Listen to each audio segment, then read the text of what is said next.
Hey everyone, तो आज हम बनाने वाले कि एक बहुत ही अच्छा हेयर पैक जो आपके बालों के लिए बहुत ही सही रहेगा। तो मैंने लिया है दही, अपने बालों के अकॉर्डिंग आप दही ले लें। उसके बाद मैंने नवरत्न तेल लिया है, आप कोई भी ठंडा तेल यूज कर सकते हैं। उसके बाद मैंने लिया है नारियल का तेल जो कि बालों के लिए बहुत ही अच्छा होता है। और उसके बाद मैंने लिया है नींबू जो कि बालों में इचिंग और किसी भी तरीके की प्रॉब्लम को सॉल्व करने में बहुत ही हेल्पफुल होती है।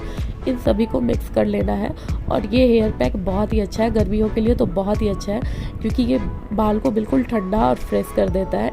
इसे बाल में पूरी तरीके से अप्लाई करने के बाद आप आधे घंटे के बाद हेयर को वॉश कर सकते हैं और इससे हेयर बहुत ही स्मूथ हो जाता है। आपको रिजल्ट जरूर देखेगा। वीडियो पसंद आए तो लाइक और सब्सक्राइब करें। Bye bye.